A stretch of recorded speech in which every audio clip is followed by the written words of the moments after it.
Okay, since spring 2025, ANSI has been working with stakeholders on critical minerals activity, the ICMSCG, or the U.S. ISO Critical Minerals Standards Coordination Group. This effort stemmed from conversations between ANSI, the EPA, and the DOE, where inquiries about how the Standards Coordination Program could support the sector were made. And there were two areas discussed: ISO-specific and broad critical minerals standards coordination.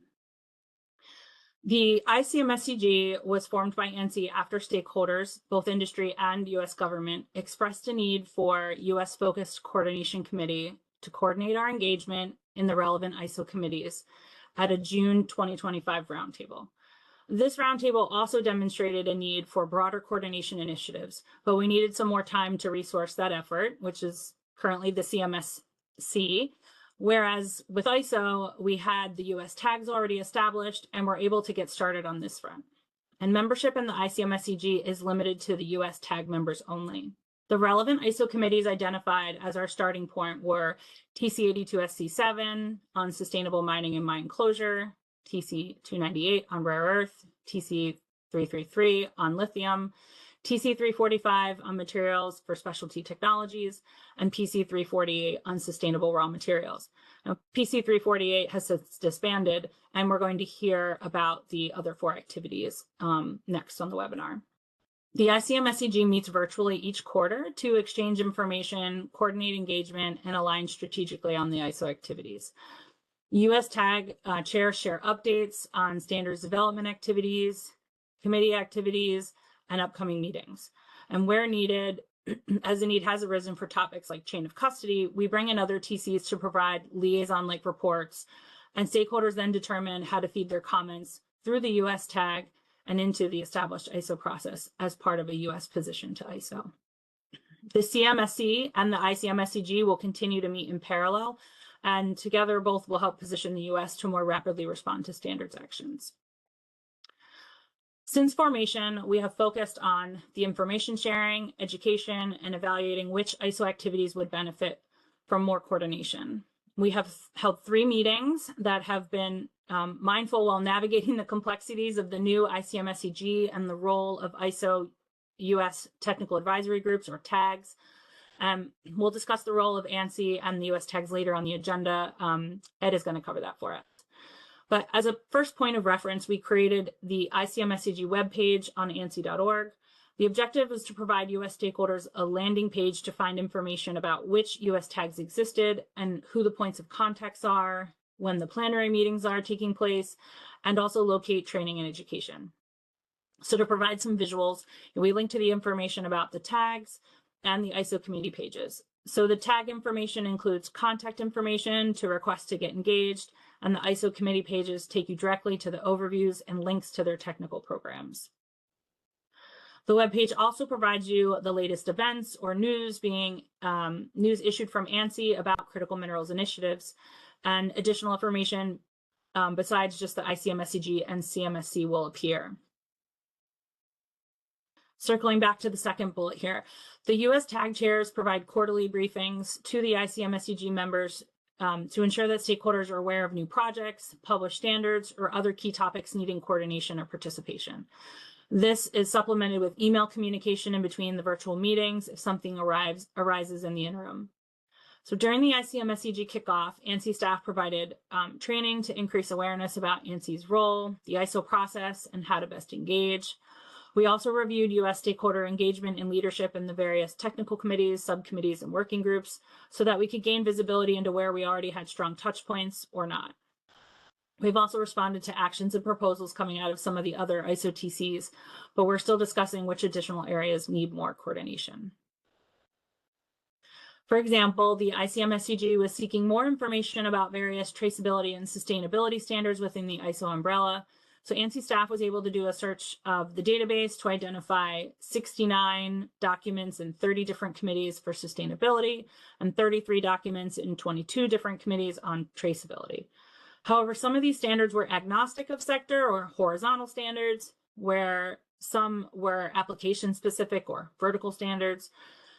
Within the ICMSCG respective committees, there were actually 4 documents This listing provides members with a snapshot of the activities so that they can review and determine if they're going to be helpful to this sector. So the last two initiatives the ANSI ICMSCG has discussed are also the ISO CMCC and the IWA 45, although we'll start still determining how to best leverage them. And I'll detail what these are here. So the ICMSCG is a US focused coordination group. However, ISO also created a Critical Minerals Coordination Committee, or the CMCC, to facilitate communication, coordination, and information sharing among the ISO committees involved in critical minerals. So the membership is comprised of the chairs of the committees. The CMCC may also invite other ISO committee chairs or TC members to participate in activities depending on the input that is needed. Very similar to what ANSI Standards Coordination Program provides on the US side, the CMC is expected to coordinate across relevant ISO committees, undertake regular surveys of market needs, monitor countries or regions, publish lists of critical minerals, make recommendations regarding development of standards, facilitate communication, coordination, and information sharing among the ISO committees, and support ISO's efforts to collaborate with other organizations, and more. 16 technical committees were identified to participate in the CMCC as listed here. Those in blue are the originating committees whose US TAG members were invited to participate in ANSI's ICMSCG. Participation in the CMCC is primarily the chairs of each of the TCs, and that includes representation from Australia, China, Colombia, France, Germany, and the Netherlands. Information coming out of the CMCC to the related TCs is very limited at this time. And for this reason, the ICMSCG has discussed how US tags can bring forward ideas and exchange information sharing through the plenary meetings of the respective TCs. So for the purposes of this webinar, my goal is to really just make you aware that these 16 committees exist and support this sector. Their efforts will be incorporated into the ANSI standards landscape where appropriate. Another ISO-related initiative I wanted to share is the International Workshop Agreement, or IWA 45. The purpose of this effort was to increase awareness about the range of sustainability tools available to sustainable critical mineral supply chains, and to address issues in the supply chain and find ways to improve and support sustainability outcomes. So 3 workshops were held, the dates are shown on the slide here, and 27 countries were represented. And you can find the meeting summary reports and the final IWA report at the links provided. There's 3 things from the report I'd like to highlight. First is scoping and findings. So the scope covers governance, assurance processes, and other factors related to identified sustainability tools for critical mineral supply chains.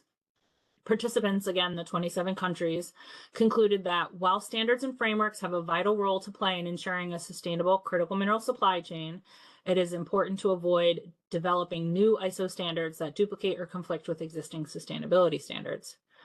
And that they found that no market need for another standard in the upstream or midstream segments of the minerals and metals sector. Instead, future ISO work is needed to explore gaps that exist within the downstream standards landscape and how to best address them. The IWA 45 effort did not assess the effectiveness of existing standards or frameworks in improving the sustainability performance of their users and how performance was assessed. So understanding that that deep dive was not done. The second item, again, my goal is to provide you with more awareness about the landscape. The report references several ISO standards on environmental management systems, social responsibility, occupational health and safety, gender equality and women's empowerment, governance of organizations, mine closure and reclamation planning, and more. And the third and final is stakeholders identified 30 sustainability frameworks for critical mineral supply chains. We're going to hear presentations from a handful of these on June 30th. And these slides will be made available afterwards if you want to look at this full list. I know it's kind of an eyesore on one slide, but mainly just showing you that there is a list of 30 sustainability frameworks available today. So participation on the ICMSCG is limited to the US TAG members only. Individuals who are interested in joining the US TAG and the US tags and the ICMSCG should fill out this form. So US tag members are not automatically added to the ICMSCG. However, if you are not a tag member yet, we will send your contact information to the respective tag administrator so they know you're interested in joining after you complete the form. You can also reach out to the tag administrator to join there directly. Just note that you're not automatically added onto ICMSC just because you're a tag member. You need to express interest before we add you to any lists and start having your engagement in this activity. The next meeting of the ICMSCG is on August 13th. And again, it's just a virtual meeting.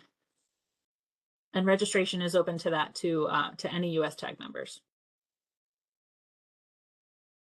So if you want more information about the ICMSCG, the website link is found there, as well as my contact information. And